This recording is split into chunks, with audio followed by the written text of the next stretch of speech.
काल प्रवाह के उस शाश्वत बिंदु पर जहाँ न सूर्य का प्रकाश था, न चंद्र की शीतलता, केवल धर्म और कर्म का अटल साम्राज्य था, यमलोक की सभा अपने नित्य निरंतर विधान में लीन थी।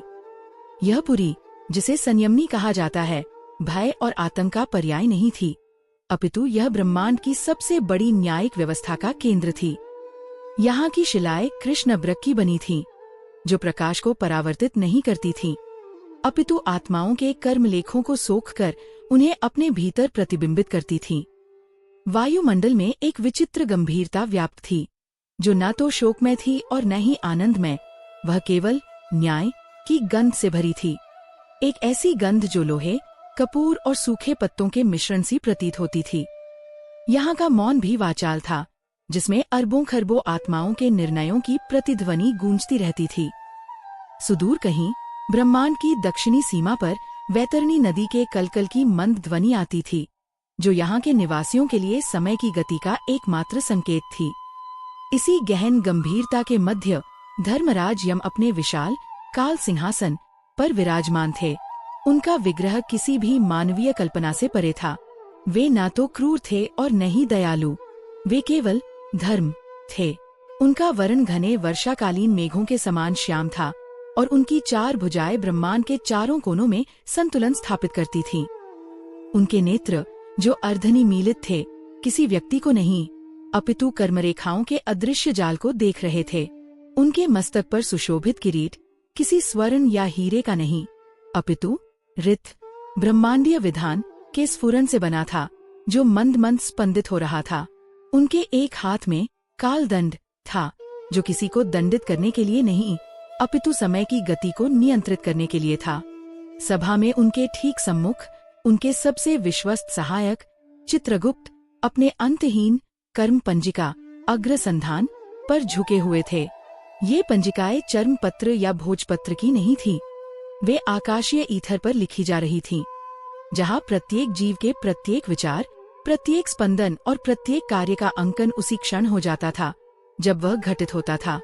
चित्रगुप्त ने अपने सूक्ष्म किंतु तीक्ष्ण स्वर में अगला नाम पुकारा। उनकी वाणी में कोई भाव नहीं था, केवल तथ्य थे। मगध देश, पाटलिपुत्र के सन्निकट, वैश्य, प्रियव्रत, आयुपूर्ण, कर्म खाते का संतुलन, शुद्ध सात्विक, जीवन का उद्देश्य, धर्म संचय एवं निर्वाह। पृथ्वी पर इनका नियत समय समाप्त हो गया है। धर्मराज, इन्हें अब अगले सोपान हेतु प्रस्थान करना होगा। धर्मराज यम ने धीरे धीरे अपने नेत्र खोले। उन नेत्रों में एक ब्रह्मांडीय घूर्णन का प्रतिबिंब था। उन्होंने केवल एक शब्द कहा और वह शब्द सभा के कृष्ण स्तंभों से टकराकर गूंज उठा, आज्ञा। यह आज्ञा उनके उन सेवकों के लिए थी जो सभा के सबसे अंधकारमय कोनों में प्रतीक्षा कर रहे थे। यमदूत, वे मृत्यु के वहनकर्ता थे, पाशहस्त। उनका स्वरूप साधारण पापियों के लिए अत्यंत विभत्स और भयावह था। तीक्ष्ण दंष्ट्राएं, धधकते नेत्र, कृष्ण वर्ण और हाथों में वो कालपाश, जो सूक्ष्म शरीर को स्थूल शरीर से वैसे ही खींच लेता था जैसे कोई मक्खन से बाल निकाल ले। किंतु यहाँ अपने स्वामी के समक्ष वे केवल अनुशासित सेवक थे, जो सृष्टि के विधान का पालन करने को तत्पर थे। दो प्रमुख दूत, भीषण और कराल, यमराज के सम्मुख नतमस्तक हुए। उनका बल अमोघ था, उनकी गति विचार से भी तीव्र थी। वे उस पाश को धारण करते थे जो ब्रह्मा के विधान से बंधा था। आज तक कोई भी प्राणी, चाहे वह देव हो, दानव हो, ऋषि हो या राजा, उस पाश के आह्वान से बच नहीं पाया था। जब समय पूरा होता था, पाश अपना कार्य करता था। यही नियम था। मगध के प्रियव्रत का समय आ गया है। यम का स्वर गूंजा, जाओ, उसके सूक्ष्म शरीर को सम्मान सहित बिना किसी पीड़ा के यहाँ ले आओ। वह एक धर्मात्मा है, उसके साथ कोई बल प्रयोग या भय प्रदर्शन नहीं होना चाहिए। विधान का पालन हो। जो आज्ञा, मृत्युदेव। दोनों दूतों ने एक साथ उत्तर दिया और बिना किसी ध्वनि के वे उस अंधकारमय सभावन से विलीन हो गए। उनका प्रस्थान एक यात्रा नहीं, अपितु आयामों का परिवर्तन था। वे यमलोक के घने न्यायिक ईथर से बाहर निकले और उस तल पर पहुँचे जिसे मनुष्य भूलोक कहते हैं। एक क्षण में ही वे मगध की उपजाऊ भूमि के ऊपर तैर रहे थे। नीचे पाटलिपुत्र का वैभवशाली नगर अपनी रात्रि की निद्रा में लीन था। गंगा का पवित्र जल चंद्र की क्षीण रोशनी में रजत धार सा चमक रहा था। वायु में रजनीगंधा और हवन के धुएं की मिलीजुली सुगंध थी। यमदूतों के लिए ये सब निरर्थक था। वे इस मायावी जगत के दृश्यों, गंधों और ध्वनियों से परे थे। उनका ध्यान केवल एक बिंदु पर केंद्रित था, वह घर जहाँ प्रियव्रत की जीवनदीप शिखा अपने अंतिम क्षणों में टिमटिमा रही थी। वे नगर के एक शांत किंतु समृद्ध क्षेत्र में पहुँचे। प्रियव्रत का भवन कोई विशाल प्रासाद नहीं था, किंतु उसकी सादगी में भी एक दिव्यता थी। घर के आंगन में तुलसी का एक घना चौरा था और मुख्य द्वार पर हल्दी और चंदन से बने स्वस्तिक के चिन्ह अभी भी ताजे प्रतीत हो रहे थे। सब कुछ शांत था। दूतों ने एक दूसरे को देखा। ये एक और साधारण कार्य था। उन्होंने अपने सूक्ष्म हाथों में अपने कालपाश को संभाला, जो अदृश्य होते हुए भी एक सर्प की भांति फुफकार रहा था, अपने लक्ष्य को बांधने के लिए आतुर। भीषण ने अपना पहला पग घर की देहरी द्वार के पार रखने के लिए बढ़ाया, और तभी ऐसा कुछ हुआ जो सृष्टि के आरंभ से लेकर आज तक उन दूतों के अनुभव में कभी नहीं आया था। जैसे ही भीषण का पैर देहरी के ऊपर की अदृश्य सीमा को लांघने वाला था, एक प्रचंड किंतु शीतल झोंका उससे टकराया। यह वायु का झोंका नहीं था, ये शुद्ध तेज था, एक ऐसी सौर ऊर्जा का विस्फोट जिसकी कल्पना यमदूतों ने भी नहीं की थी। एक पल के लिए उन्हें ऐसा लगा जैसे लाखों सूर्यों ने एक साथ उदय होकर अपनी समस्त ऊर्जा उस एक बिंदु, उस देहरी पर केंद्रित कर दी हो। एक तीव्र किंतु मधुर झंकार का नाद हुआ, जैसे किसी विशाल वीणा का तार अपनी चरम सीमा पर टूट गया हो। भीषण, जो अपने बल से पर्वतों को चूर्ण कर सकता था, उस ऊर्जा के धक्के से कई गज पीछे जा गिरा। वह घबराया नहीं, वह विस्मित था। उसके सूक्ष्म शरीर से धुआं सा निकलने लगा, जैसे किसी बर्फीली शिला को धधकते लावे पर रख दिया हो। ये क्या था? कराल ने फुसफुसाते हुए पूछा। उसके स्वर में पहली बार अनिश्चितता थी। कोई कवच, कोई माया, भीषण ने स्वयं को संभालते हुए कहा। वह अपने स्वामी का दूत था, वह रुक नहीं सकता था। यह अवश्य ही कोई तांत्रिक अभिचार है। प्रियव्रत ने अपनी रक्षा के लिए किसी क्षुद्र देवता को सिद्ध किया होगा, किंतु यम के विधान के आगे कोई नहीं टिक सकता। इस बार दोनों दूतों ने एक साथ प्रयास किया। उन्होंने अपने कालपाशों को आगे फेंका, ये सोचकर कि पाश उस ऊर्जा कवच को भेद कर सीधे प्रियव्रत के प्राणों तक पहुंच जाएंगे। वे अपने पूर्ण बल के साथ आगे बढ़े, किंतु वे जैसे ही देहरी के निकट पहुंचे, वह अदृश्य कवच, जो पहले केवल एक झोंका था, अब एक अभेद्य दीवार बन गया। यह दीवार किसी ईंट या पत्थर की नहीं, बल्कि शुद्ध घनीभूत प्रकाश की थी। यह प्रकाश स्वर्णिम था और उसमें एक ऐसी पवित्रता थी जो मृत्यु के दूतों के लिए असहनीय थी। उस प्रकाश से एक अनवरत कार का ध्वनि प्रवाह हो रहा था, जो उनके कानों को नहीं, अपितु उनके अस्तित्व के मूल को भेद रहा था। उनके कालपाश, जो यम के दंड की शक्ति से ओतप्रोत थे, जैसे ही उस स्वर्णिम कवच से टकराए, वे किसी रस्सी की भांति नहीं, बल्कि धुएं की भांति विलीन होने लगे। पाशों का अग्रभाग, जो प्राणों को पकड़ता था, उस दिव्य तेज में समाकर नष्ट हो गया। असंभव! कराल चीख पड़ा। हमारा पाश विफल हो गया। यमदूतों का बल उनके पाश में नहीं, उनके अधिकार में निहित था। वे मृत्यु के विधान के प्रतिनिधि थे, और आज पहली बार उनके अधिकार को चुनौती मिली थी।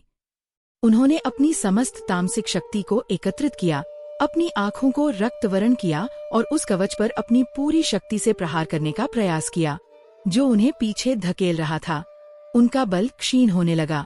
जिस शक्ति से वे ब्रह्मांडों को पार कर जाते थे, वह शक्ति एक साधारण व्यापारी के घर के द्वार पर शून्य हो रही थी। उनके सूक्ष्म शरीर, जो सामान्यतः किसी भी भौतिक बाधा से अप्रभावित रहते थे, अब उस तेज की अग्नि में जलने लगे थे। ये कोई तांत्रिक माया नहीं है, भीषण, कराल ने भय से कांपते हुए कहा, पीछे हटते हुए। यह कुछ और है। यह वह शक्ति है जिससे हमारा निर्माण भी नहीं हुआ है। यह प्राण की वह शक्ति है जिसे काल अभी स्पर्श नहीं कर सकता। भीषण भी अब समझ गया था। वे उस घर में प्रवेश नहीं कर सकते थे। वे उस दहलीज को लांघ नहीं सकते थे, क्योंकि वह दहलीज अब भूलोक का हिस्सा नहीं थी। वह किसी और ही आयाम का प्रवेश द्वार बन गई थी। एक ऐसा वैकुंठ क्षेत्र जहाँ यम के दूतों का कोई अधिकार नहीं था। वे घर के बाहर खड़े होकर उस अदृश्य कवच को घूरते रहे। अंदर घर के पूजा कक्ष में प्रियव्रत अपने इष्ट देव की मूर्ति के सम्मुख ध्यान में लीन था। उसके होंठ हिल नहीं रहे थे, किंतु उसके हृदय से एक मंत्र का अजपाजाप हो रहा था। उसका मुख एक अलौकिक शांति से दमक रहा था। उसे तनिक भी आभास नहीं था कि मृत्यु उसके द्वार पर आकर पराजित होकर खड़ी है। विस्मय, भय और अपने अस्तित्व की सबसे बड़ी विफलता का बोझ लिए दोनों यमदूतों ने एक दूसरे को देखा। यहाँ रुकने का कोई अर्थ नहीं था। उनका सबसे बड़ा अस्त्र, यम का विधान, विफल हो चुका था। बिना एक शब्द कहे वे उस स्थान से मुड़े और उस अंधकारमय पथ पर वापस चल पड़े जो सीधे संयमनी पुरी को जाता था। यमलोक की सभा में पुनः वही शाश्वत मौन था, किंतु इस बार उस मौन में एक अप्रत्याशित तनाव घुल गया था। धर्मराज यम की आंखें अभी भी बंद थीं, किंतु उनके किरीट का स्पंदन कुछ तीव्र हो गया था। वे जानते थे कि दूत लौट आए हैं और वे अकेले लौटे हैं। भीषण और कराल कांपते हुए सभा के मध्य में खड़े थे। उनके सूक्ष्म शरीर अभी भी उस दिव्य तेज के आघात से धूमिल पड़ गए थे। उनके पाश, जो अब पुनः निर्मित हो गए थे, शक्तिहीन होकर उनके हाथों में लटक रहे थे। चित्रगुप्त ने अपनी पंजिका से दृष्टि उठाई। उनके ललाट पर भी सूक्ष्म चिंता की रेखाएं उभर आई थीं। यह विधान का उल्लंघन था। ऐसा कैसे हो सकता है? प्रियव्रत कहाँ है? यमराज का स्वर शांत था, किंतु उसमें एक ऐसी गहराई थी जो किसी भी वज्रपात से अधिक भयावह थी। भीषण ने साहस बटोरा और कांपते हुए स्वर में कहा, स्वामी, हे धर्मराज, हम विफल हो गए। सभा में उपस्थित सभी आत्माओं, गणों और सेवकों के बीच एक लहर सी दौड़ गई। विफल? यमदूत विफल हो गए? ये शब्द उनके शब्दकोश में नहीं था। विवरण दो। यम ने आज्ञा दी। कराल ने आगे बढ़कर कहा, हे मृत्युदेव, हमने पृथ्वी पर सहस्रों युगों से आपका कार्य किया है। हमने उन योगियों के प्राण हरे हैं जो स्वेच्छा से शरीर नहीं त्यागना चाहते थे। हमने उन दानवों को पाश में बांधा है जिन्होंने अमरत्व का भ्रम पाल रखा था। किंतु आज जो हमने देखा वह हमारी समझ से परे है। भीषण ने बात आगे बढ़ाई, प्रभु, जैसे ही हमने प्रियव्रत के गृह की देहरी पर पग धरना चाहा, एक अदृश्य कवच ने हमें रोक दिया। यह कोई साधारण कवच नहीं था। ये शुद्ध, प्रचंड सौर ऊर्जा का बना था। ऐसा तेज मानो सहस्र सूर्य एक साथ मिलकर उस द्वार की रक्षा कर रहे हों। हमने अपने कालपाश का प्रयोग किया, कराल ने अपनी हथेलियां दिखाते हुए कहा, किंतु हमारे पाश उस तेज से स्पर्श होते ही भस्म हो गए। हमने अपनी संपूर्ण शक्ति का प्रयोग किया, किंतु हम उस देहरी को लांघ न सके। उस कवच के भीतर से, प्रभु, उस कवच के भीतर से हमें प्राण की ऐसी गंध आ रही थी जिस पर मृत्यु का कोई अधिकार नहीं था। हम जितना उसके निकट जाने का प्रयास करते, हमारा बल उतना ही क्षीण होता जाता था। ऐसा प्रतीत होता था मानो हमारा अस्तित्व ही पिघल रहा हो। वह घर, हे धर्मराज, भीषण ने निष्कर्ष दिया, पृथ्वी पर होकर भी पृथ्वी का अंग नहीं था। वह किसी ऐसी दिव्य शक्ति के संरक्षण में था जिसे भेदने का सामर्थ्य हमें या हमारे पाश में नहीं है। हम विवश थे। सभा में सन्नाटा छा गया। यह केवल एक आत्मा को न ला पाने की विफलता नहीं थी। यह काल के चक्र पर एक प्रश्न चिन्ह था। यदि मनुष्य अपनी आयु पूर्ण होने पर भी मृत्यु को इस प्रकार टाल सकता है, तो ब्रह्मांड का संतुलन बिगड़ जाएगा। यदि यम का पाश ही विफल हो गया, तो कर्म का विधान कैसे स्थापित होगा? चित्रगुप्त ने अपनी पंजिका को टटोला। प्रियव्रत, एक साधारण व्यापारी, कोई विशेष सिद्धि नहीं, कोई अमरत्व का वरदान नहीं, केवल धर्मप्रायण और अपने इष्ट में अटूट निष्ठा। धर्मराज यम ने अपनी आंखें खोली। उनके नेत्रों में अब विस्मय नहीं, अपितु एक गहन जिज्ञासा थी। वे समझ गए थे कि यह किसी तांत्रिक या योगी की माया नहीं है। यह उससे भी पुरातन, उससे भी अधिक मौलिक शक्ति का प्रदर्शन है। यमदूत भयभीत थे, वे कांप रहे थे। वे एक साधारण व्यापारी के घर में प्रवेश क्यों नहीं कर पाए? वह अदृश्य कवच किस शक्ति का था? क्या वह व्यापारी कोई छद्मवेशी देवता था, या उसने किसी ऐसी शक्ति को जागृत कर लिया था जो स्वयं मृत्युदेव के विधान से भी ऊपर थी? धर्मराज यम अपने सिंहासन से उठे। उनका कालदंड उनके हाथ में दृढ़ता से स्थापित था। उन्होंने दूतों के भय को देखा और फिर उस अदृश्य कवच के रहस्य पर अपना ध्यान केंद्रित किया। वे जानते थे कि यह कवच किसी मनुष्य ने नहीं, बल्कि स्वयं धर्म ने अपने रक्षक के लिए बुना है। यह उस तेज का कवच था जो सूर्य से नहीं, आत्मा के सत्य से उत्पन्न होता है। रहस्य गहरा गया था। यमलोक में हलचल मच गई थी। काल का चक्र एक बिंदु पर आकर अटक गया था और उसका कारण मगध का एक साधारण व्यापारी प्रियव्रत था। धर्मराज को अब स्वयं इस पहेली को सुलझाना था, क्योंकि यह प्रश्न अब केवल एक आत्मा का नहीं, अपितु स्वयं धर्म के विधान का था। यमलोक की कृष्ण शिलाओं से सहस्रों योजन दूर, उस स्थान पर जहाँ सूर्य का प्रकाश अभी भी जीवन का पर्याय था, मगध का वैभवशाली प्रदेश अपनी रात्रि की चादर ओढ़े विश्राम कर रहा था। पाटलिपुत्र के निकट प्रियव्रत के उस गृह में, जिसके द्वार से मृत्यु को पराजित होकर लौटना पड़ा था, एक विचित्र शांति व्याप्त थी। यह शांति मृत्यु के भय से उत्पन्न जड़ता नहीं थी, अपितु यह एक ऐसी गहन स्वीकृति थी जो केवल गहनतम ज्ञान से ही उत्पन्न हो सकती है।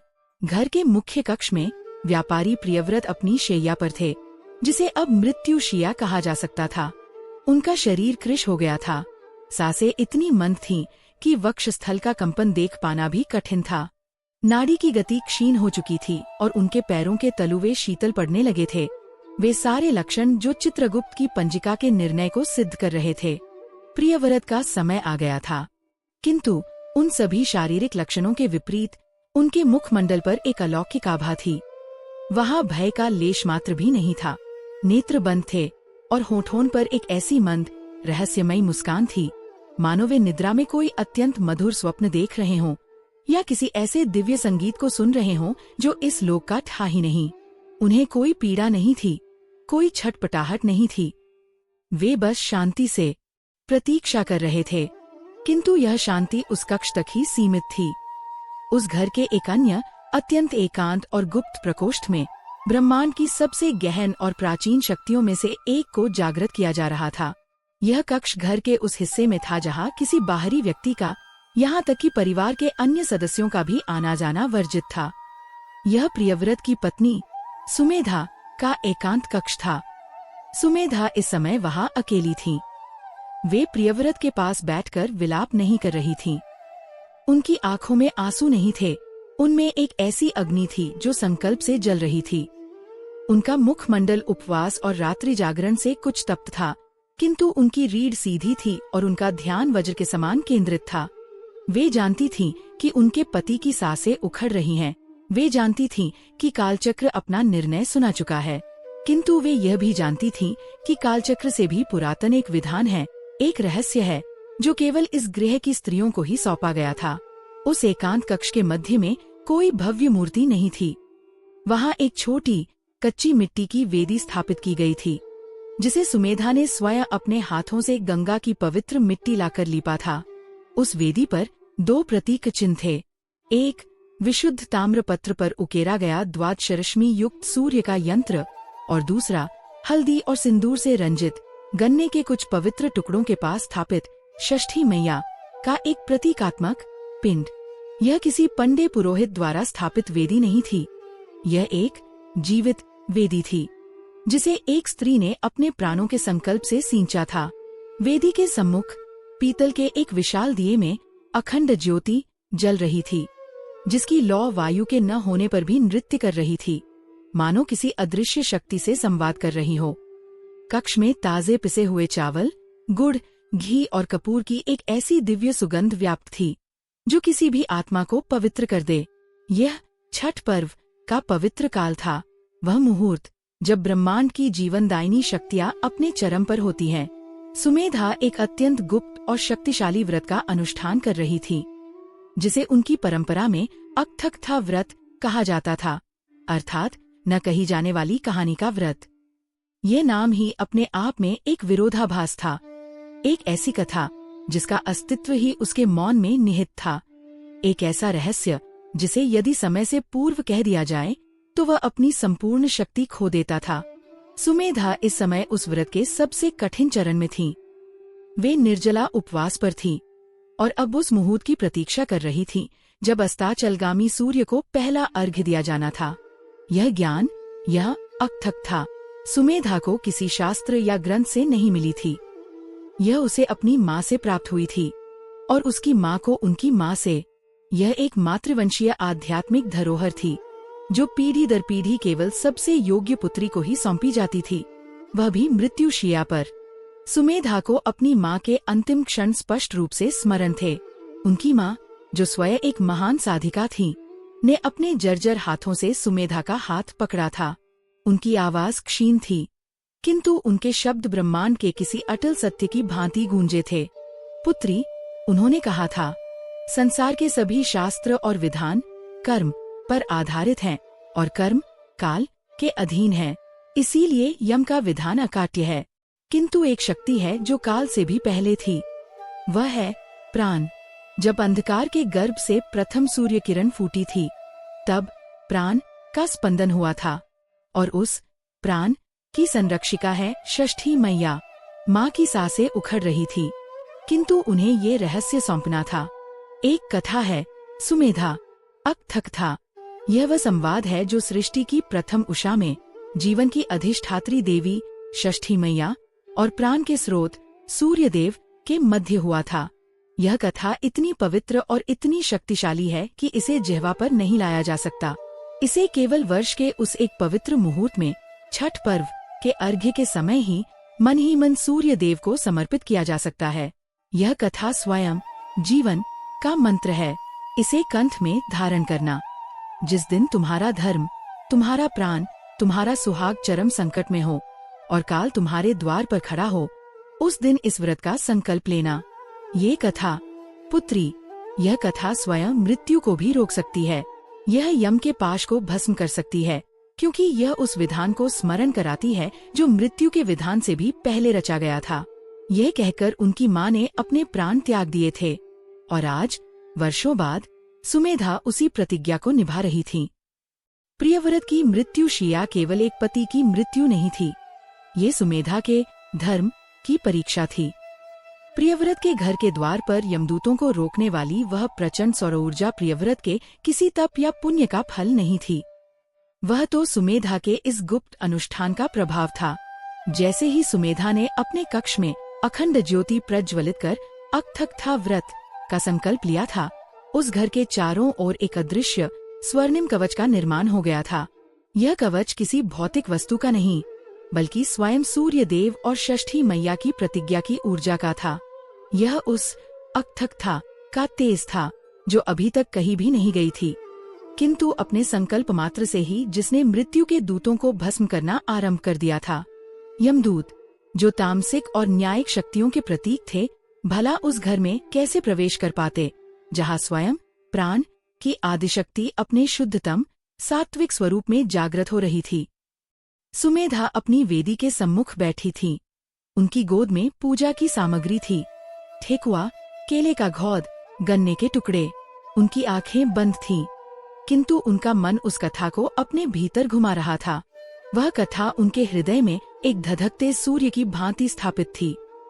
वह कथा उन्हें बता रही थी कि कैसे अंधकार के महासागर में प्रथम कमल खिला, कैसे उस पर ब्रह्मा ने नेत्र खोले और कैसे उनके नेत्रों से जो पहला अश्रु गिरा, उससे मृत्यु का जन्म हुआ। किंतु उसी क्षण सृष्टि को संतुलन देने के लिए सूर्य की पहली किरण से षष्ठी का प्राकट्य हुआ, जिन्होंने प्राण को अपनी गोद में धारण किया। वह कथा उस आदियुद्ध का वर्णन थी जो प्राण और काल के बीच हुआ था। सुमेधा का रोम रोम उस कथा के तेज से तप रहा था। वह अपने पति की उखड़ती सांसों को अपने योग बल से सुन सकती थी। वह जानती थी कि यमदूत पराजित होकर लौटे हैं, किंतु वह यह भी जानती थी कि वे पुनः आएंगे।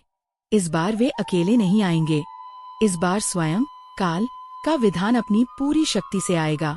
उनका कवच शक्तिशाली था, किंतु वह तब तक ही अभेद्य था जब तक यह अनुष्ठान चल रहा था।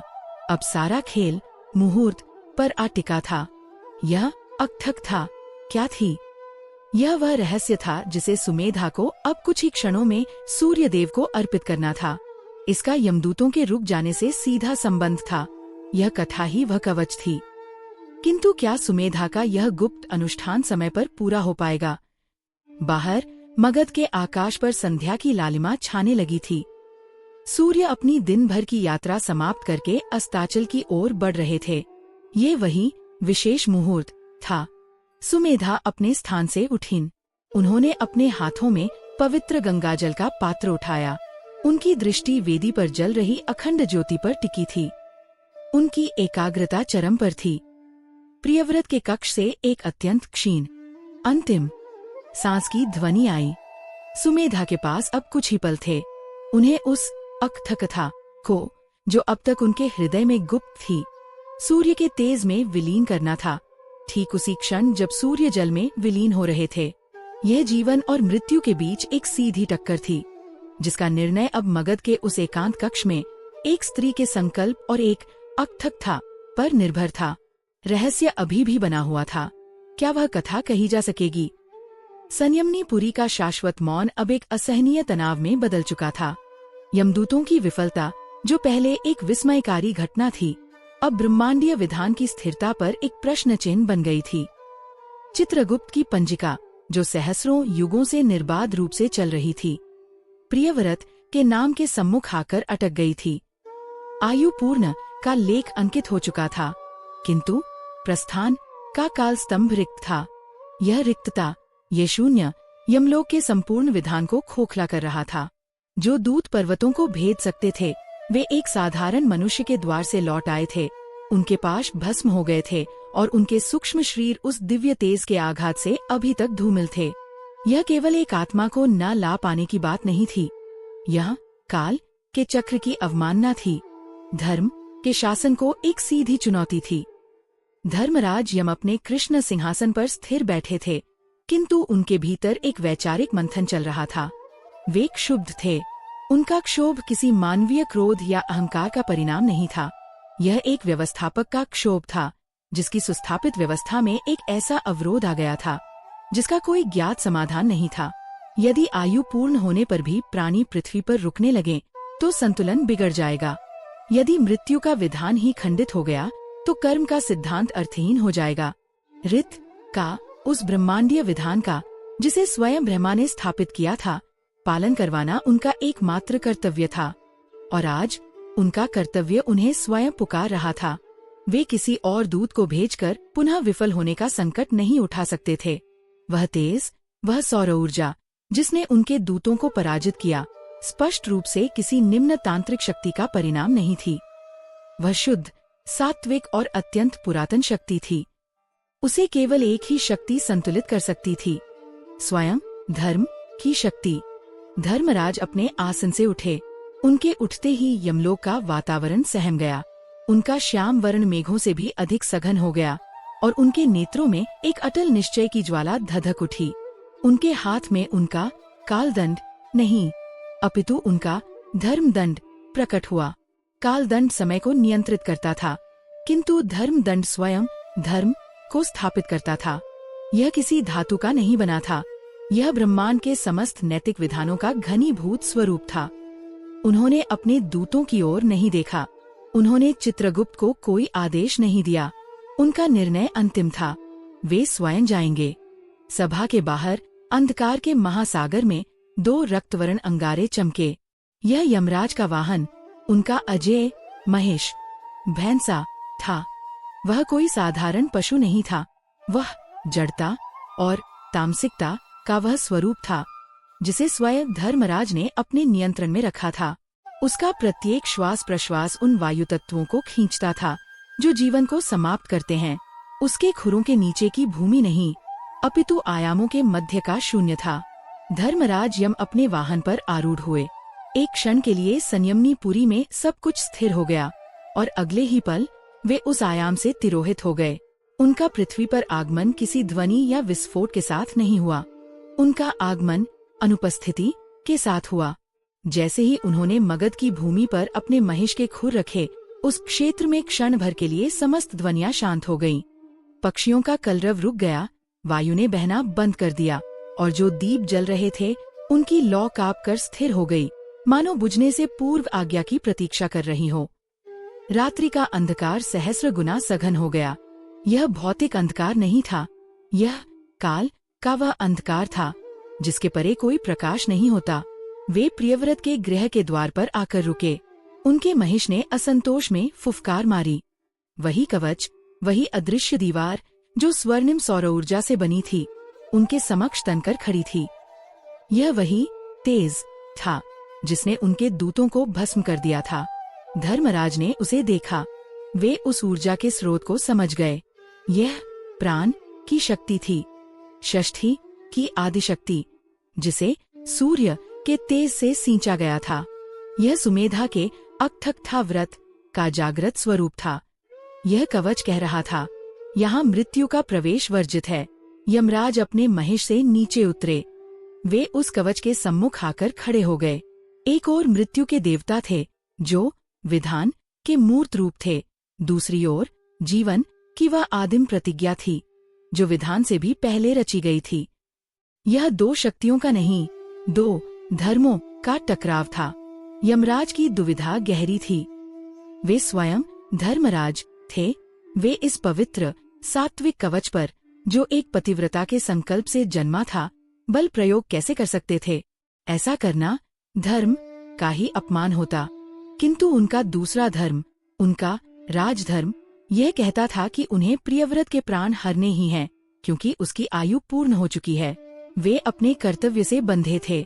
उन्होंने कवच को स्पर्श करने का प्रयास किया। जैसे ही उनका हाथ आगे बढ़ा, वह सौर ऊर्जा लाखों सूर्यों की भांति धधक उठी। वह यमराज को चेतावनी दे रही थी। किंतु यमराज पीछे नहीं हटे। उनका शरीर उस तेज से जल नहीं सकता था, क्योंकि वे स्वयं न्याय की अग्नि से बने थे। फिर भी वह कवच उन्हें भीतर प्रवेश करने का मार्ग नहीं दे रहा था। वह अभेद्य था। तब धर्मराज ने अपने धर्मदंड का प्रयोग किया। यह कोई आक्रमण नहीं था, यह एक संवाद था। उन्होंने अपने दंड के अग्रभाग को उस स्वर्णिम कवच से धीरे से स्पर्श कराया। जैसे ही दंड का स्पर्श हुआ, एक भयंकर वैचारिक घर्षण उत्पन्न हुआ। कवच जीवन की रक्षा कर रहा था और दंड विधान को स्थापित कर रहा था। एक पल के लिए पूरा मगध क्षेत्र उन दो शक्तियों के टकराव से कांप उठा। सुमेधा, जो अपने एकांत कक्ष में अर्घ्य देने की तैयारी कर रही थी, उन्होंने इस टकराव को अपने हृदय में अनुभव किया। उनकी अखंड ज्योति भभक कर लगभग बुझते बुझते बची। वह समझ गईं, दूत नहीं, इस बार स्वयं काल द्वार पर है। कवच ने यमराज के दंड को रोकने का पूरा प्रयास किया। वह सौर ऊर्जा एक सर्पिनी की भांति दंड पर लिपट गई, उसे निष्प्रभावी करने का प्रयास करने लगी। किंतु धर्म दंड कोई भौतिक अस्त्र नहीं था, वह सत्य का प्रतीक था। और इस क्षण का सत्य यह था कि प्रियव्रत का समय पूरा हो चुका था। यमराज ने कवच से संवाद किया, हे दिव्य शक्ति, मैं तुम्हारा सम्मान करता हूँ। तुम प्राण की रक्षक हो और मैं धर्म का। किंतु जिस प्राण की तुम रक्षा कर रही हो, उसका इस लोक का कर्म पूर्ण हो चुका है। उसे अब अगले सोपान पर जाना ही होगा। यह विधान है और विधान का पालन ही धर्म है। उनके धर्म दंड का बल किसी प्रहार में नहीं, अपितु इस अटल न्याय में था। धीरे धीरे, अत्यंत पीड़ा के साथ, वह स्वर्णिम कवच उस एक बिंदु पर विदीर्ण होने लगा जहाँ धर्म दंड ने स्पर्श किया था। वह टूटा नहीं, वह पराजित नहीं हुआ। उसने केवल धर्म के सर्वोच्च विधान के सम्मुख धर्मराज को मार्ग दिया। वह सौर ऊर्जा एक कटे हुए वस्त्र की भांति दो भागों में विभक्त हो गई और उनके प्रवेश के लिए एक संकरा अंधकारमय मार्ग बन गया। धर्मराज यम ने उस देहरी को पार किया जिसे उनके दूत देख भी नहीं पाए थे। जैसे ही वे घर के भीतर प्रविष्ट हुए, वह कवच उनके पीछे पुनः जुड़ गया, मानो बाहर की दुनिया से उसका कोई संबंध न रहा हो। अब घर के भीतर केवल 3 शक्तियां थीं। मृत्युशैया पर पड़ा प्रियव्रत, एकांत कक्ष में अनुष्ठान करती सुमेधा और स्वयं मूर्तिमान काल के रूप में धर्मराज यम। घर के भीतर का वातावरण उस कवच के तेज से भरा हुआ था। हर कण पवित्र था, हर वस्तु जागृत थी। किंतु यमराज के आगमन से उस पवित्रता पर एक शीतलता की छाया पड़ गई। वे उस अदृश्य तेज को चीरते हुए आगे बढ़े, जैसे कोई कृष्णशिला गंगा की धारा को चीरती हुई बढ़ती है। वे सीधे प्रियव्रत के कक्ष में पहुँचे। वहाँ का दृश्य वही था। प्रियव्रत का मुख शांत, दीप्तिमान और भयमुक्त था। वह अकथक था के प्रभाव में था, जो उसे मृत्यु के भय से परे ले जा चुकी थी। एक क्षण के लिए यमराज उस शांत मुख को देखते रहे। उन्होंने ऐसे योगी देखे थे जो मृत्यु के समय भयभीत हो जाते थे, और ऐसे राजा देखे थे जो जीवन की भीख मांगते थे। किंतु यह साधारण व्यापारी, जो अपने पुण्य बल पर नहीं, अपनी पत्नी के संकल्प बल पर सुरक्षित था, मृत्यु को एक उत्सव की भांति स्वीकार करने को तत्पर था। किंतु यमराज भावुक नहीं हो सकते थे। उनका कर्तव्य स्पष्ट था। सुमेधा का व्रत विफल हो गया था, क्योंकि वह मृत्यु के दूतों को रोक सकता था, किंतु स्वयं मृत्युदेव को नहीं। धर्मराज अपने कर्तव्य से बंधे थे। वे प्रियव्रत की शैया के निकट पहुँचे। उस कक्ष की वायु इतनी सघन हो गई कि जैसे जम गई हो। उन्होंने अपना दाहिना हाथ उठाया। उस हाथ में कोई पाश नहीं था, किंतु जैसे ही उन्होंने अपनी उंगलियों को मोड़ा, एक सूक्ष्म कृष्णवर्णी कालपाश शून्य में से प्रकट होने लगा। यह वह अंतिम बंधन था जो आत्मा को शरीर से खींचने वाला था। घर में प्रवेश हो चुका था। कवच भेद दिया गया था। सुमेधा का अनुष्ठान, वह गुप्त कथा, वह प्रचंड सौर ऊर्जा, सब व्यर्थ प्रतीत हो रहा था। यमराज का हाथ प्रियव्रत के सूक्ष्म शरीर को पकड़ने के लिए उठा। अब प्रियव्रत को कौन बचाएगा? क्या वह सहस्रों वर्ष पुरानी अकथक था, जिसे स्वयं मृत्यु को रोकने के लिए रचा गया था, आज एक देवता के कर्तव्य के सम्मुख पराजित हो जाएगी। यमराज का पाश अब प्रियव्रत के प्राणों से बस कुछ ही क्षणों की दूरी पर था। प्रियव्रत के कक्ष में काल घनीभूत हो चुका था। वह शीतलता जो मृत्यु के आगमन का प्रतीक थी, अब हाड़मांस को भेद कर आत्मा के तल तक पहुंच रही थी। धर्मराज यम अपने महिष के समान ही अटल, अपने कर्तव्य के प्रति अविचल, प्रियव्रत की शैया के सम्मुख खड़े थे। उनका श्यामवरण विग्रह उस कक्ष के समस्त प्रकाश को सोख रहा था। केवल उनके किरीट से एक मंद न्यायिक दीप्ति छिटक रही थी। उनका दाहिना हाथ उठा हुआ था, और उस उठे हुए हाथ की पकड़ में शून्य में से आकार ले रहा था कालपाश। यह उनके दूतों के पाश जैसा नहीं था। यह कोई भौतिक रस्सी नहीं थी। यह स्वयं अनिवार्यता का घनीभूत स्वरूप था। यह उन तंतुओं से बुना गया था जो कर्म चक्र के पूर्ण होने पर स्वतः प्रकट होते हैं। इसकी कृष्ण छाया में ब्रह्मांडों के विलय का अंधकार समाहित था। यह पाश प्राण के उन सूत्रों को तोड़ने के लिए उद्यत था, जिन्होंने प्रियव्रत के सूक्ष्म शरीर को उसके स्थूल शरीर से बांध रखा था। प्रियव्रत का मुख अभी भी शांत था। वह उस अवस्था में थे जहाँ जीवन और मृत्यु का भेद मिट जाता है, किंतु यमराज जानते थे कि उनका कर्म बंधन अभी भी शेष है। उन्हें बस इस पाश को फेंकना था और विधान का पालन हो जाता। उनका हाथ, जो स्वयं धर्म का हाथ था, पाश को फेंकने के लिए अंतिम गति में आया, और तभी वह हुआ। दूसरे कक्ष से एक स्वर गूंजा। यह कोई चीत्कार नहीं थी, विलाप नहीं था, और न ही यह भयभीत प्रार्थना थी। ये एक वाचन था, सुमेधा का स्वर। किंतु यह वह स्वर नहीं था जिसे प्रियव्रत या इस घर ने पहचाना हो। यह एक मानवी का स्वर था, जिसमें किसी आदिम अमानवीय शक्ति का आवेश हो गया था। स्वर इतना गंभीर, इतना नादमय और इतना प्राचीन था कि प्रियव्रत के कक्ष की दीवारें उस ध्वनि कंपन से हिलने लगी। ऐसा प्रतीत हुआ मानो वह घर मगध की भूमि से उखड़कर समय के प्रवाह में पीछे सृष्टि के उस आदिक्षण में पहुंच गया हो, जहां कुछ भी नहीं था। धर्मराज यम का हाथ, जो पाश फेंकने को उद्यत था, वायु में ही रुक गया। उनका विशाल मेघवरण शरीर जड़ हो गया। उनकी पलकें, जो अर्धनी मीलित थी, विस्मय से नहीं बल्कि एक गहन पहचान से पूरी खुल गईं। वे उस स्वर को जानते थे। वे उन शब्दों को जानते थे। यह वह अकथक थी जिसका विधान यमलोक की स्थापना से भी पहले किया गया था। यह वह मूल मंत्र था जिसे स्वयं ब्रह्मा ने रचा था। सुमेधा ने अपने एकांत कक्ष में अपने अनुष्ठान का अंतिम और सबसे शक्तिशाली चरण आरंभ कर दिया था। वे समझ गई थीं कि कवच भेद दिया गया है और अब केवल विधान ही विधान को रोक सकता है। उन्होंने अस्ताचलगामी सूर्य को साक्षी मानकर अपनी दोनों हथेलियों को जोड़कर उस कथा का वाचन आरंभ कर दिया, जिसे कहने की अनुमति नहीं थी, जिसे केवल छठ पर्व के इस विशेष मुहूर्त में ही प्राणों की आहुति देकर जागृत किया जा सकता था। सुमेधा का स्वर गूंजा और यमराज अपने कर्तव्य से बंधे हुए भी सुनने के लिए विवश हो गए। जब न दिन था, न रात्रि, न सत, न असत, सुमेधा का स्वर अब किसी गुफा से आता हुआ प्रतीत हो रहा था। केवल महाअंधकार का शून्य था। उस शून्य के गर्भ से नाद हुआ और उस नाद कमल पर प्रजापति ब्रह्मा ने नेत्र खोले। उन्होंने काल की रचना की, कर्म की रचना की और लोकों की रचना की। यमराज स्थिर खड़े थे। उनका हाथ अभी भी हवा में ही था। वे सुन रहे थे। यह उनकी अपनी कथा का आरंभ था। प्रजापति ने देवों, असुरों और फिर मनुष्यों की सृष्टि की। सुमेधा का वाचन जारी रहा, किंतु हाय, उनकी सृष्टि विफल होने लगी। जो भी शिशु जन्म लेता वह पृथ्वी का स्पर्श करते ही प्राण त्याग देता। जो बीज अंकुरित होता वह उगने से पहले ही सूख जाता। प्राण का स्पंदन होता था, किंतु जीवन स्थिर नहीं हो पाता था।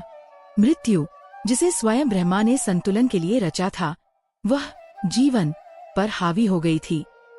प्रजापति का मानस शोक से भर गया। उनकी सृष्टि, उनका स्वप्न एक मृत लोक बनता जा रहा था। प्रियव्रत के कक्ष में यमराज के कालपाश का कृष्ण वर्ण कुछ धूमिल पड़ने लगा। कथा की शक्ति उस पाश की शक्ति पर हावी हो रही थी। तब सुमेधा का स्वर ऊंचा हुआ। ब्रह्मा ने अपनी आदि त्रुटि को पहचाना। उन्होंने प्राण तो दिया, किंतु प्राण को धारण करने और उसकी रक्षा करने की व्यवस्था नहीं की। तब प्रजापति ने अपने योगबल से दो शक्तियों का आह्वान किया। प्रथम, उन्होंने अपने दक्षिण नेत्र पर ध्यान केंद्रित किया, जो सूर्य का स्रोत है। उन्होंने पुकारा, हे विवस्वान, हे प्राण स्रोत, प्रकट हो। और उस क्षण अंधकार को चीरकर दिव्य तेज का पुंज प्रकट हुआ।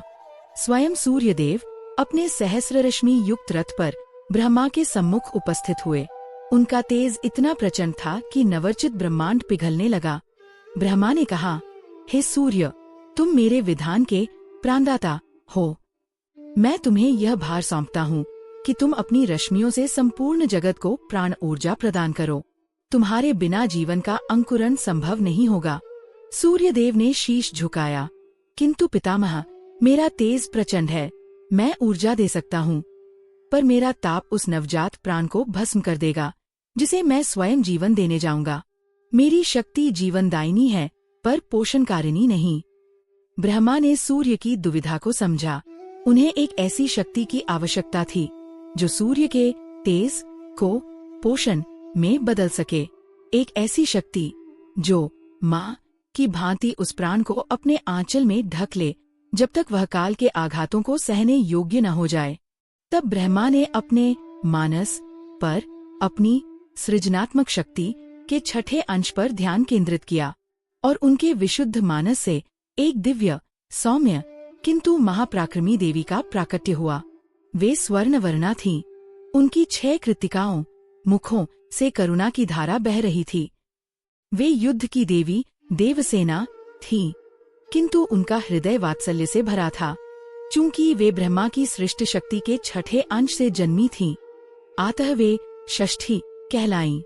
ब्रह्मा ने कहा, पुत्री देवसेना, हे षष्ठी, मैं तुम्हें अपनी सृष्टि के शिशुओं की, सभी नवजात प्राणों की रक्षा का भार सौंपता हूँ।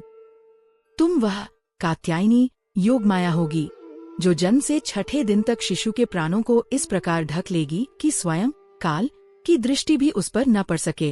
तुम सूर्य के तेज को भी सोख कर उसे सोम, अमृत में परिवर्तित कर दोगी।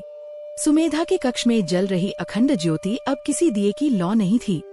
वह एक धधकते सूर्यबिंब में बदल गई थी और उसके चारों ओर एक शीतल चंद्र जैसी षष्ठी की आभा का घेरा बन गया था। और तब सुमेधा ने उस संवाद का वाचन किया जिसने धर्मराज को जड़ कर दिया था। ब्र ने दोनों शक्तियों को एक दूसरे के सम्मुख किया। हे सूर्य, तुम प्राण दोगे। हे षष्ठी, तुम उस प्राण को स्थिर करोगी। तुम दोनों एक दूसरे के पूरक हो। तुम्हारे इस संयुक्त रूप के बिना मेरी सृष्टि चल नहीं सकती। तब सूर्यदेव और षष्ठी मैया ने एक साथ प्रजापति ब्रह्मा की वंदना की और कहा, हे पितामह, हम आपके इस विधान का पालन करेंगे, किंतु हमारी इस प्राण रक्षक संधि को इस सृष्टि में मान्यता कैसे मिलेगी? यदि कर्म का विधान प्राण के विधान से अधिक बलशाली हो गया तो हमारा ये प्रयास विफल हो जाएगा। यदि आयु पूर्ण होने का लेख जीवन की रक्षा के संकल्प पर भारी पड़ गया तो शिशु पुनः मृत्यु को प्राप्त होंगे। तब ब्रह्मा ने उन दोनों शक्तियों प्राण ऊर्जा सूर्य और प्राण रक्षा षष्ठी को एक संयुक्त वरदान दिया। सुमेधा का स्वर अब उस घर की सीमाओं को लांघकर मगध के आकाश में गूंज रहा था। अस्ताचलगामी सूर्य की किरणें जो अब तक लाल थीं, सहसा एक क्षण के लिए पुनः प्रखर शुद्ध स्वर्णिम हो उठीं। प्रियव्रत के कक्ष में धर्मराज यम का शरीर कांप उठा। उनका धर्म दंड उनके हाथ से छूटकर पृथ्वी पर गिर पड़ा। वे जानते थे कि अब क्या आने वाला है। यह वह मूल विधान था जिसे वे धर्म के पालक होते हुए भी तोड़ नहीं सकते थे। सुमेधा ने उस वरदान का वाचन किया। प्रजापति ब्रह्मा ने कहा, तथास्तु, मैं यह विधान स्थापित करता हूँ जो कर्म विधान से भी ऊपर माना जाएगा। यह प्राण विधान कहलाएगा। हे सूर्य, हे षष्ठी, सुनो, इस भूलोक पर जब भी कोई भी प्राणी, विशेषकर एक स्त्री, पूर्ण निष्ठा और पवित्रता से तुम्हारे इस अक्त संवाद को छठ व्रत के रूप में धारण करेगी और अस्ताचलगामी सूर्य को अर्घ्य देकर तुमसे प्राण की याचना करेगी, तब उस मुहूर्त में उसे क्षण के लिए उस व्रती के गृह की देहरी पर काल का विधान स्थगित हो जाएगा। मृत्यु के दूत उस सीमा में प्रवेश नहीं कर पाएंगे। और सुमेधा ने अपनी पूरी प्राण शक्ति को अपने कंठ में एकत्रित किया और अंतिम पंक्ति का उद्घोष किया। और यदि उस व्रती के संकल्प बल के कारण स्वयं धर्मराज यम को भी वहां आना पड़े तो वे भी उस प्राण रक्षक कवच को भेद कर अपने कालपाश का प्रयोग तब तक नहीं कर पाएंगे जब तक उस व्रती की अक्थकथा का वाचन पूर्ण न हो जाए और उसका अर्घ्य सूर्य देव द्वारा स्वीकार न कर लिया जाए। यह प्राण का धर्म जो कर्म के धर्म से भी पुरातन और उच्च है। मेरा यह वरदान अकाट्य है, अकाट्य है, अकाट्य है। सुमेधा का स्वर गूंजकर शांत हो गया। प्रियव्रत के कक्ष में एक गहन अकल्पनीय सन्नाटा छा गया। धर्मराज यम, मृत्यु के देवता, सृष्टि के सबसे बड़े न्यायाधीश, अपने ही धर्म के विधान द्वारा पराजित हो चुके थे। उनका हाथ जो कालपाश को धारण किए हुए था, हवा में ही रुक गया था। वह कांप रहा था, क्रोध से नहीं, विवशता से। वे ब्रह्मा के उस संयुक्त वरदान से बंध गए थे जिसने स्वयं धर्मराज को अपने कर्तव्य से रोक दिया था। सुमेधा की कथा का वाचन अभी अभी आरंभ हुआ था और जब तक यह कथा पूरी होकर अर्घ्य संपन्न नहीं होता वे प्रियव्रत के प्राणों को स्पर्श भी नहीं कर सकते थे। यह अंतिम वाक्य, ब्रह्मा के वरदान का यह चरमोत्कर्ष, प्रियव्रत के कक्ष में एक घोषणा पत्र की भांति नहीं अपितु एक अकाट्य ब्रह्मांडीय विधान की भांति स्थापित हुआ। यह सुमेधा के कंठ से निकली ध्वनि मात्र नहीं थी, यह सृष्टि के आदिक्षण में स्वयं प्रजापति द्वारा काल चक्र के भीतर स्थापित किया गया एक अपवाद, एक्सेप्शन था, एक सुरक्षा नियम जो आज सहस्रों युगों बाद जागृत हो गया था। जिस क्षण इन शब्दों ने धर्मराज यम के कर्ण विवरों में प्रवेश किया, एक अभूतपूर्व घटना घटी। उनका वह हाथ जो कालपाश को धारण किए हुए प्रियव्रत के प्राणों को हरण करने के लिए उठा हुआ था, वायु में ही जड़ हो गया। उनका संपूर्ण शरीर जो कृष्ण मेघों के संघनन से भी अधिक सघन था, एक क्षण में ही स्तंभित हो गया। वे एक मूर्ति बन गए, एक ऐसी कृष्ण शिला की मूर्ति जिसकी आंखों में ब्रह्मांड का सबसे गहरा द्वंद्व तैर रहा था। उनका कालपाश जो स्वयं मृत्यु की अनिवार्यता का प्रतीक था, उनके हाथ में एक निष्प्राण जमे हुए सर्प की भांति स्थिर हो गया। उसका कृष्ण वरण धूमिल पड़ने लगा, क्योंकि जिस काल से वह शक्ति पाता था, वह काल ही उस कक्ष में ब्रह्मा के वरदान द्वारा स्थगित कर दिया गया था। यमराज का स्तंभन केवल शारीरिक नहीं था, यह वैचारिक, दार्शनिक और अस्तित्वगत था। वे अपने ही विधान के जाल में फंस गए थे। वे एक भयंकर धर्म संकट के केंद्र में आ खड़े हुए थे, एक ऐसा चक्रव्यूह जिसे स्वयं उनके पितामह सृष्टिकर्ता ब्रह्मा ने रचा था और जिसका भेदन करना स्वयं धर्मराज के लिए भी असंभव था। उनके सचेतन मन के भीतर जो एक क्षण में लाखों आत्माओं का न्याय करता था, अब केवल दो परस्पर विरोधी सत्य युद्ध कर रहे थे। एक ओर उनका कर्तव्य था, वह कर्तव्य जिसके लिए उनका अवतरण हुआ था। वे धर्मराज थे, न्याय के अधिपति। उनका अस्तित्व ही ब्रह्मांडीय संतुलन पर टिका था। चित्रगुप्त की पंजिका में प्रियव्रत का नाम आयुपूर्ण के स्तंभ में अंकित था। पृथ्वी पर उसका समय समाप्त हो चुका था। उसे यहाँ से ले जाना, उसके कर्मफ्लो के अनुसार उसे अगले सोपान पर पहुँचाना, यही उनका धर्म था।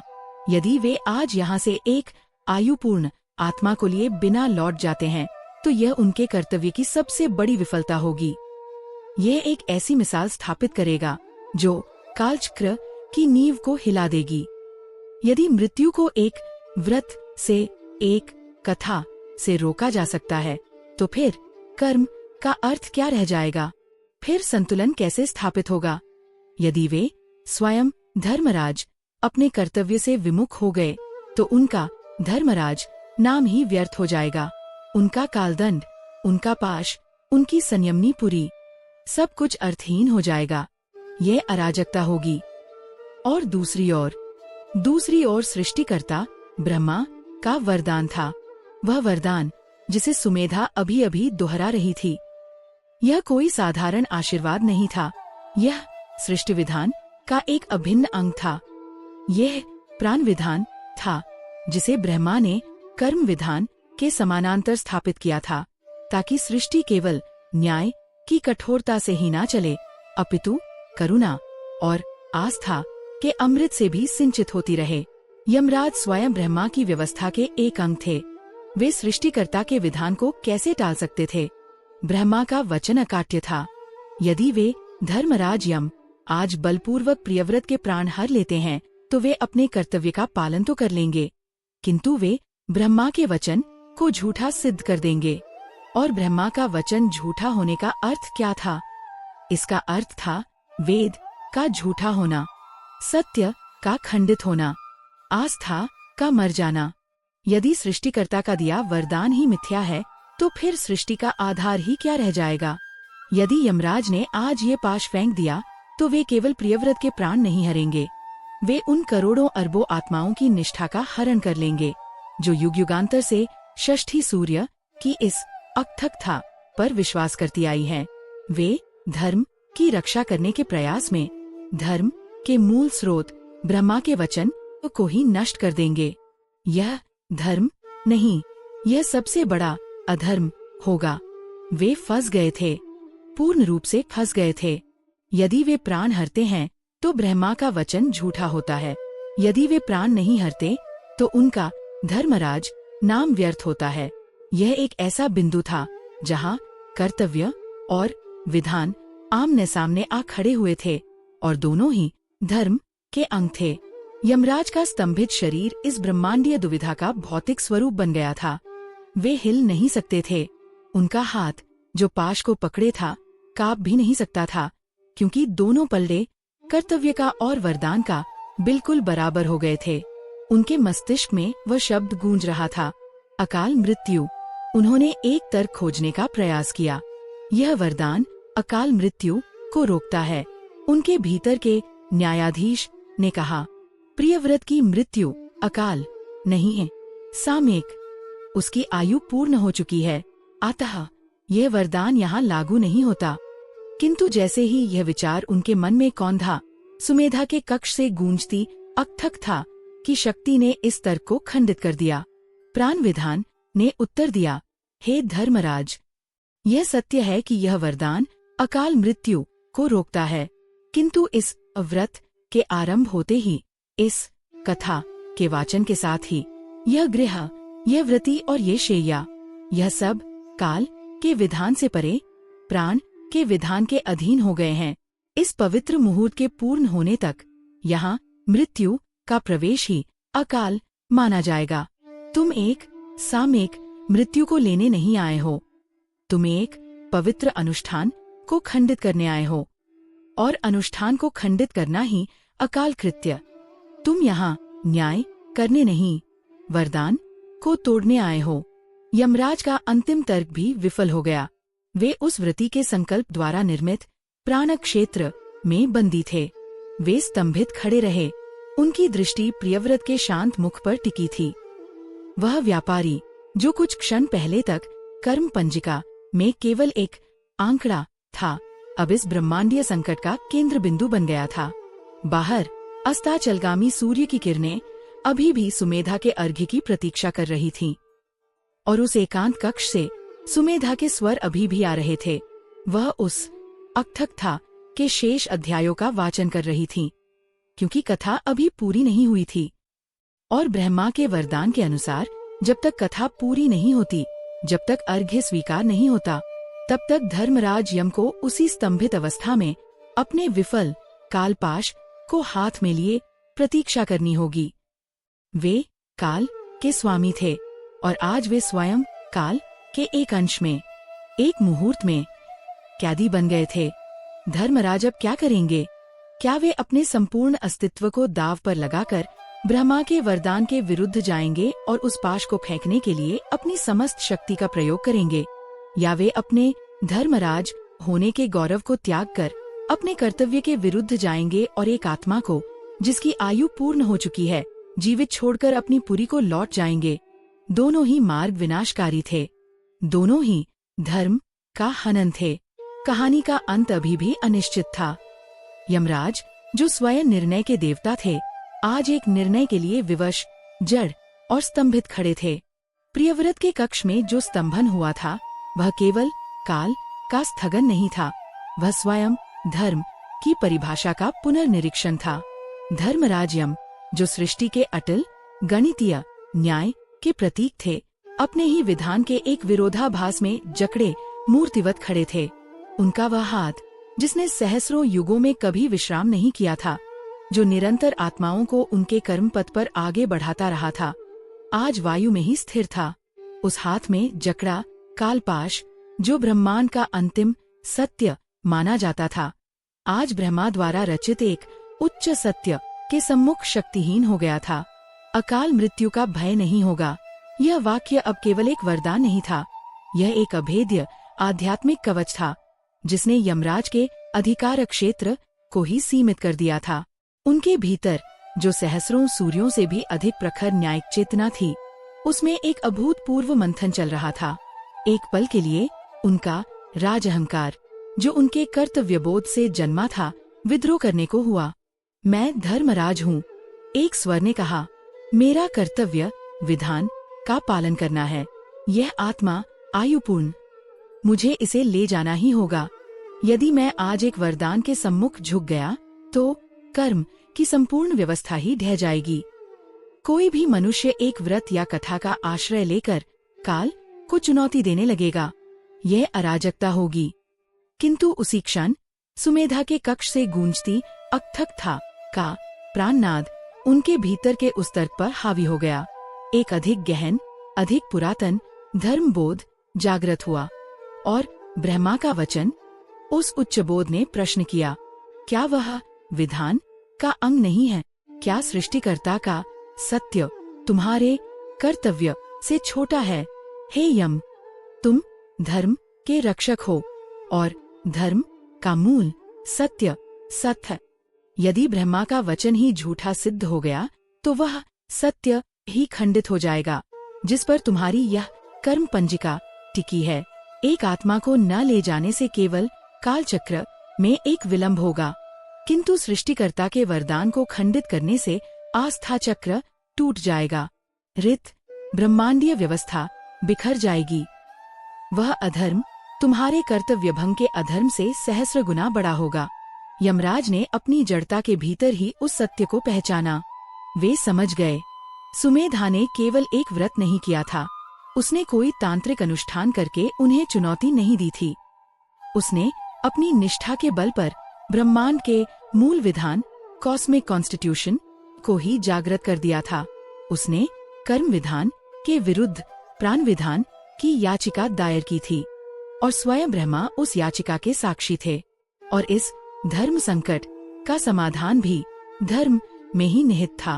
उनका राजधर्म कहता था कि प्राण हरण करो, किंतु उनका परम धर्म कहता था कि सत्य ब्रह्मा के वचन की रक्षा करो और परम धर्म के सम्मुख राजधर्म को झुकना ही पड़ता है। यह बोध होते ही यमराज के स्तंभित शरीर में पहली हलचल हुई। यह एक सचेतन निर्णय था। अत्यंत धीमे धीमे, जैसे कोई पर्वत अपने आधार से सरक रहा हो, उन्होंने अपना वह हाथ जो कालपाश को धारण किए था नीचे करना आरंभ किया। ये क्रिया पीड़ादायक थी। उनका कर्तव्य चीत्कार कर रहा था, उनका विधान उन्हें रोक रहा था। कालपाश, जो एक सचेतन अस्त्र था, अपने स्वामी की इस विफलता को स्वीकार नहीं कर पा रहा था। वह कृष्ण सर्प की भांति फुफकार रहा था, प्रियव्रत के प्राणों को झपटने के लिए तड़प रहा था। किंतु धर्मराज का परम धर्म अधिक बलशाली था। उन्होंने अपने हाथ को बलपूर्वक नीचे किया। ठस की ध्वनि नहीं हुई, धड़ाम का शब्द नहीं हुआ। वह कालपाश, जो शून्य से जन्मा था, जो अनिवार्यता का प्रतीक था, अपने स्वामी के संकल्प के सम्मुख पिघल गया। वह कृष्ण ऊर्जा के सूक्ष्म कणों में विघटित होकर वापस उसी शून्य में विलीन हो गया जहां से वह आया था। यमराज का हाथ अब खाली था।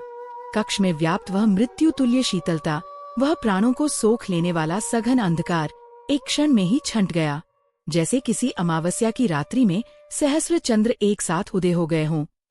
सुमेधा के कक्ष से आती अकथक था कि स्वर्णिम सौर ऊर्जा, जो अब तक यमराज की उपस्थिति से दबी हुई थी, अब एक विजयी प्रवाह की भांति पूरे गृह में फैल गई। धर्मराज यम अब केवल एक न्यायाधीश नहीं थे, वे एक साक्षी थे। वे प्रियव्रत की शैया के सम्मुख झुके। उनके मस्तक पर सुशोभित न्यायकिरीट नीचे हुआ। वे नतमस्तक हुए, किंतु यह प्रणाम प्रियव्रत के लिए नहीं था, जिसकी आयु पूरी हो चुकी थी। यह प्रणाम उस व्यापारी के पुण्य के लिए भी नहीं था। यह प्रणाम मृत्यु के देवता द्वारा जीवन की उस अदम्य शक्ति को किया गया था। यह प्रणाम उस अकथक को था जो स्वयं ब्रह्मा के मुख से निःसृत हुई थी। यह प्रणाम सुमेधा की उस निष्ठा को था जिसने एक साधारण मानवी होते हुए भी अपनी आस्था के बल पर प्राण विधान को जागृत कर दिया और स्वयं धर्मराज को उनके परम धर्म का स्मरण करा दिया। यह प्रणाम सत्य के प्रति वंदना थी। जब उन्होंने अपना शीश उठाया, उनके नेत्रों में क्षोभ नहीं, अपितु एक गहन शांति थी। वे समझ गए थे कि आज धर्म हारा नहीं है, आज धर्म का अर्थ और अधिक विशाल हो गया है। उन्होंने अपने मेघ गंभीर स्वर में कहा। उनका स्वर प्रियव्रत के कक्ष में नहीं, अपितु सुमेधा के एकांत कक्ष में और साथ ही ब्रह्मांड के आकाशीय अभिलेखों में एक साथ गूंजा। हे देवी! सुमेधा, जो कथावाचन में लीन थी, उन्होंने इस आह्वान को अपने हृदय में सुना। हे देवी! तुमने आज मुझे मेरे जीवन के सबसे विकट धर्म संकट में डाल दिया था। तुमने मुझे मेरे कर्तव्य, प्राणहरण और सृष्टिकर्ता ब्रह्मा के वरदान प्राण रक्षा के बीच चयन करने पर विवश कर दिया। मैं यहाँ अपने धर्म का पालन करने आया था, किंतु तुमने मुझे स्मरण कराया कि सत्य की रक्षा करना ही परम धर्म। तुमने अपने पति के प्राण नहीं मांगे, तुमने ब्रह्मा के वचन की लाज रखने की याचना की है, और मैं धर्मराज यम उस वचन से बंधा हूँ। उनका स्वर अब एक घोषणा में बदल गया, एक ऐसा वचन जो यमलोक की नियमावली में एक नए अध्याय के रूप में जुड़ने वाला था। अतः हे देवी सुमेधा, तुम्हारी इस अगाध निष्ठा और अकथकता की मर्यादा के साक्षी के रूप में मैं आज से यह यमवचन देता हूँ। बाहर अस्ताचलगामी सूर्य की गति एक पल को ठहर गई, मानो वह भी इस नए विधान को सुनने की प्रतीक्षा कर रहा हो। मैं यह वचन देता हूँ कि आज के पश्चात जो कोई भी इस भूलोक पर छठ के इस महापर्व पर इस पवित्र षष्ठी सूर्य संवाद छठ कथा को पूर्ण श्रद्धा और निष्ठा से सुनेगा अथवा सुनाएगा, मैं स्वयं धर्मराज यम अथवा मेरा कोई भी दूत उस घर की देहरी पर जहाँ यह प्राण विधान जागृत हो रहा हो, उस मुहूर्त में कभी प्रवेश नहीं करेंगे। उस द्वार से हमारा कालपाश उसी प्रकार लौट जाएगा जैसे सूर्य की रश्मियां गहरे महासागर में प्रवेश नहीं कर पाती।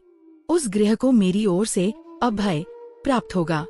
यह मेरा धर्मवचन और यह ब्रह्मा के वरदान के समान ही अकाट्य है। यह घोषणा करके धर्मराज यम अंतिम बार प्रियव्रत की ओर मुड़े। प्रियव्रत का शरीर अभी भी निश्चेष्ट था, किंतु उसकी आत्मा, जो प्रस्थान के लिए उद्यत थी, अब यमराज के सम्मुख खड़ी थी। यमराज ने अपना वह हाथ उठाया जो अब पाशमुक्त था।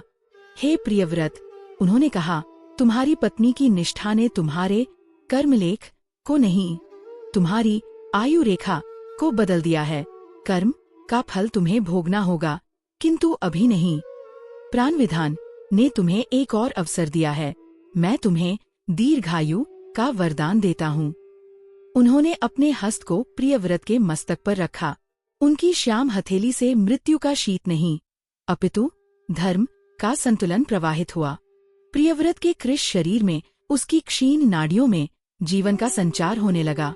उसकी सांसें, जो लगभग रुक चुकी थीं, एक गहरी लय के साथ पुनः चलने लगी। उसके पीले मुख पर रक्त की लालिमा लौटने लगी। अपना वचन पूरा करके और अपना वरदान देकर धर्मराज यम वहीं उसी कक्ष में अदृश्य हो गए। वे आए थे एक सघन अंधकार की भांति और गए एक वचन की प्रतिध्वनि छोड़कर। ठीक उसी क्षण दूसरे कक्ष में सुमेधा ने अपनी अकथक था का पाठ पूर्ण किया और अस्ताचलगामी सूर्य को अपना पहला अर्घ्य समर्पित किया। यह वही दिव्य कथा है, यह वही षष्ठी सूर्य संवाद।